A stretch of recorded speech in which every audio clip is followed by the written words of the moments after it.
Yo, what's up? I just got back from a quick jog.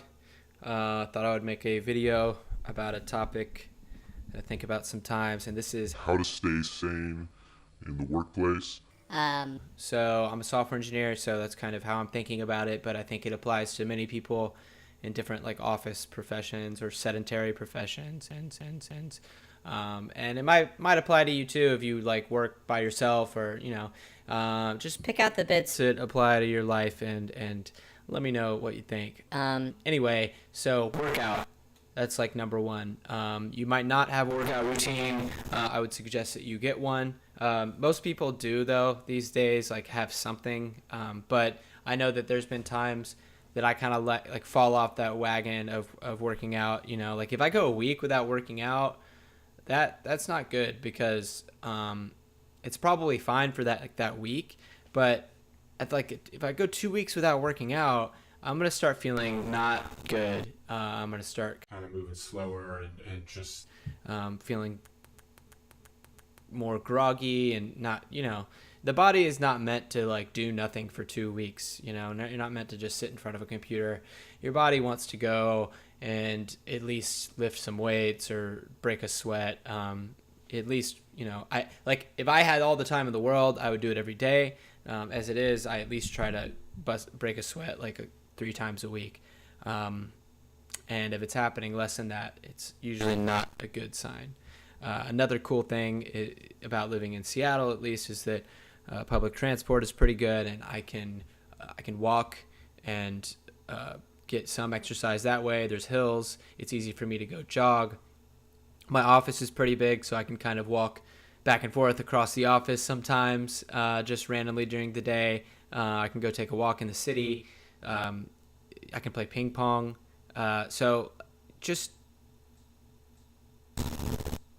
do something. You don't have to be like that super athlete person, but staying physically active is going to be good for you socially and professionally. It's going to keep you sharp. You can go look up all the studies that link, various physical activity to improve performance in mentally and in the cognitive tasks that are associated with office work and stuff like engineering. The second point I would have is make friends at work, and like this doesn't mean be best friends with the people that you work with, like go to their weddings and kiss their babies and stuff, like not like that. More like establish a friendly rapport with them. I mean, if you do end up being good friends with them, that's great. Like, cool. But at the very least, when you're at work, I think you want to be able to communicate with someone in a way where there's little to no ego involved, especially as an engineer where you're really talking about ideas.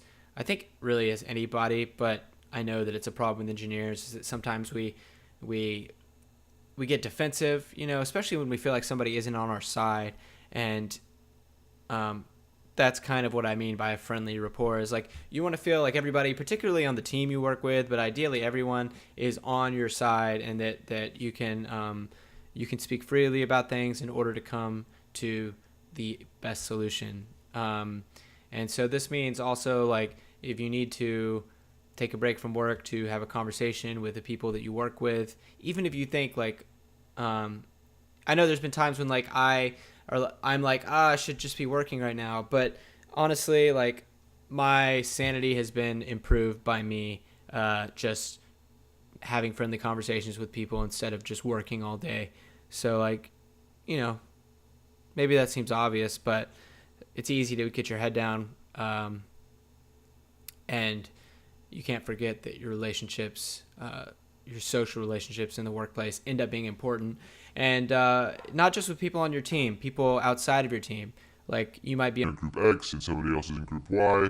and there's going to be some point where group Y becomes important to something that you're trying to do, and it's going to be good to have like an ally, somebody that you have a friendly rapport with on that team. And my last point is, don't let your work own you. and by that I mean work the hours that keep you sane. I'm not saying don't work a lot of hours. I'm just saying, you know, if you've worked 70 hours the past 5 weeks and you feel like you're going to go crazy if you don't take a day off, or if you don't cut your hours, or like whatever it may be, or maybe you need to take a day off and work a Saturday instead. Like I know sometimes for me, I'll be working really hard throughout the week, and then maybe like on Thursday, like I just need to take a day off, or I need to work from home that day. I'm just tired of being at the office, and I'll be more productive when I'm at home. Like it all depends on what your job is, right? But for me personally, I get tired of being in the same environment. And so sometimes I need a change of environment in order to be productive. So I'll go work from a coffee shop or something. Sometimes I need quiet. Sometimes I need to not talk to other people at work.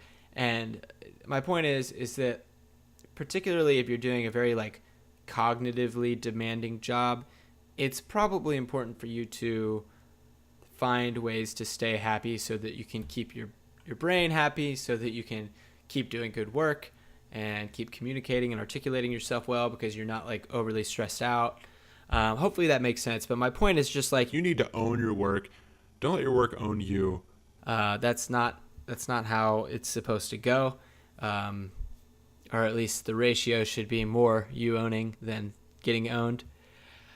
So yeah, just feel ownership and be positively motivated. And that will keep you happier at work. And I think I did a previous video about positive motivation. That just means not allowing yourself to be motivated by things like fear and anxiety. Instead, motivating yourself by like wanting to learn, wanting to build, wanting to solve problems. You're still going to get stressed out, but try like really to view it through the lens of like positive, constructive, a building nature instead of oh my God, if I don't get this done, the world is going to end. Like that is not a sustainable way to motivate yourself. Cool. Hopefully those tips made some sense to you. Let me know if they did or didn't, or if you have used any of these, if any of these have affected you positively. I know that I have gone through some phases where I've slipped on one or more of these, and I think my work suffered, and I think I suffered, and I think being able to kind of more consistently keep yourself well-rounded at work will help you do better work. So, peace.